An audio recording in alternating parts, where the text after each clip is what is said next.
Hi friends, இன்றைக்கி நம்ம சூப்பரான சுவையான முட்டை சோயா எப்படி செய்கிறதுன்னு பார்க்கலாம். பாருங்கள் எவ்வளோ சூப்பராக இருக்குதுன்னு. இது ரொம்ப விரும்பி சாப்பிடுவாங்க. எல்லாருக்குமே இது சோயா பிடிக்கலன்னு சொல்கிறவங்களுக்கு கூட இது இப்படி செஞ்சோம்னா ரொம்ப பிடிக்கும். இப்போ நம்ம இது எப்படி செய்யலான்னு பார்க்கலாம்.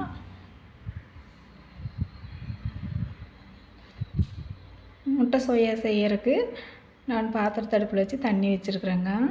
தண்ணி காஞ்சதையும் நம்ம 1 கப் அளவுக்கு சோயா சேர்த்துக்கலாம். பாருங்கள், சோயாவை சேர்த்து நல்லா கொதிக்க விடுங்க.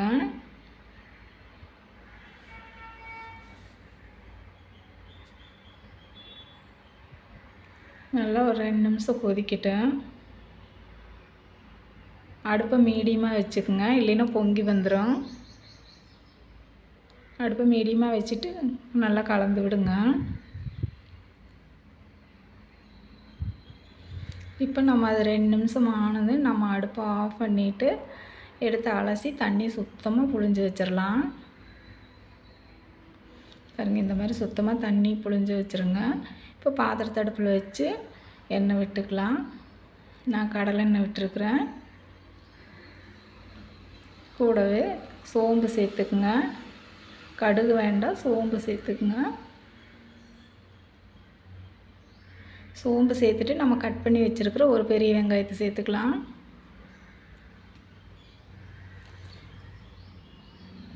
கூடவே ஒரு கொத்து கருவேப்பிலை சேர்த்துக்குங்க. சேர்த்து நல்லா கலந்து விட்டுருங்க.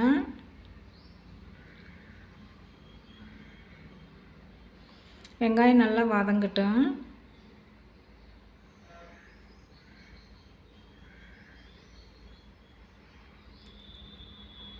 வெங்காயம் பாதி வதங்கி இருக்குது, இன்னும் கொஞ்சம் வதங்கட்டும்.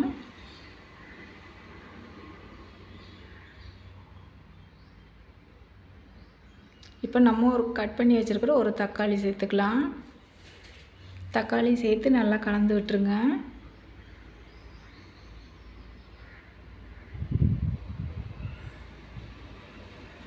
தக்காளி ஒரு பாதி அளவு வதங்கட்டும்.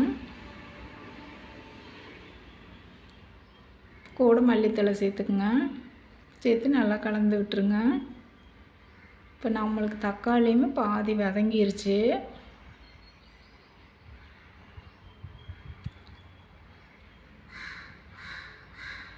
பாருங்கள், இப்போ நம்மளுக்கு தக்காளி பாதி வதங்கிருச்சு. இப்போ நம்ம மசாலா பொடி சேர்த்துக்கலாம்.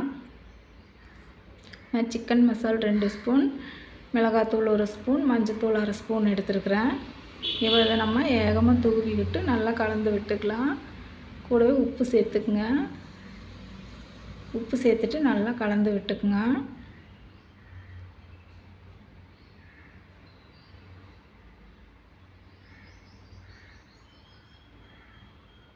நல்லா கலந்து விட்டு நமக்கு ரெடி பண்ணி வச்சுருக்கிற சோயாவை சேர்த்துக்கலாம். சோயாவை சேர்த்து நல்லா கலந்து விட்டுருங்க.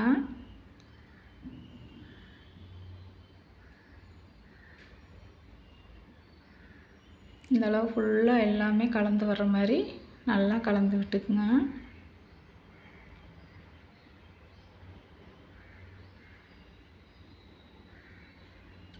இப்போ நல்லா கலந்துருச்சு. இப்போ நம்ம ஒரு மூடி போட்டு ஒரு 2 நிமிஷம் அடுப்பை மீடியமாக வச்சுக்கலாம். ஒரு 2 நிமிஷம் கழித்து திறந்து நல்லா கலந்து விட்டுருங்க.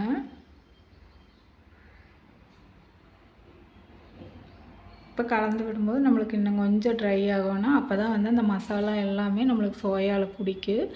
கலந்து விட்டு திரும்ப மூடி போட்டு ஒரு 2 நிமிஷம் விட்டுடலாம்.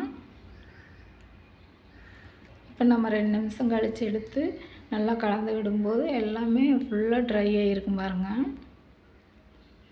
இந்தளவுக்கு நம்மளுக்கு ட்ரை ஆகும்போது உப்பு மசாலா எல்லாமே சோயாவில் பிடிச்சிருக்கு. பாருங்கள், இப்படி கலரே எப்படி மாறி இருக்குதுன்னு. இப்போ நம்மளுக்கு சோயா ரெடி ஆகிருச்சு.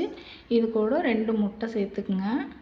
உங்களுக்கு அதிகமாக தேவைப்படுதுன்னா நீங்கள் இன்னொரு முட்டை கூட சேர்த்துக்கலாம். நான் 2 முட்டை சேர்த்துருக்குறேன். முட்டையை சேர்த்து நல்லா கலந்து விட்டுருங்க. அடுப்பு மீடியமாகவே வச்சுக்குங்க.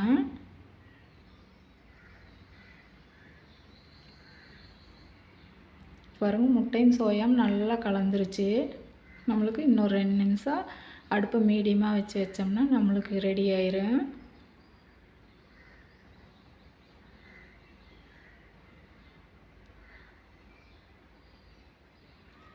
பாருங்கள் இப்போ நம்மளுக்கு முட்டை சோயா ரெடி ஆயிருச்சு. எப்படி உதிரியாக வந்திருக்குதுன்னு பாருங்கள். நம்மளுக்கு சூப்பரான முட்டை சோயா ரெடி ஆயிருச்சு. இதை வந்து நம்ம ரசத்து கூட வச்சு சாப்பிட்லாம், சாதத்தில் பிசைஞ்சு சாப்பிட்லாம். ரொம்ப டேஸ்ட்டாக இருக்குது. நீங்களும் செஞ்சு பாருங்கள். இந்த வீடியோ பிடிச்சிருந்தால் லைக் பண்ணுங்கள், ஷேர் பண்ணுங்கள், கமெண்ட் பண்ணுங்கள்.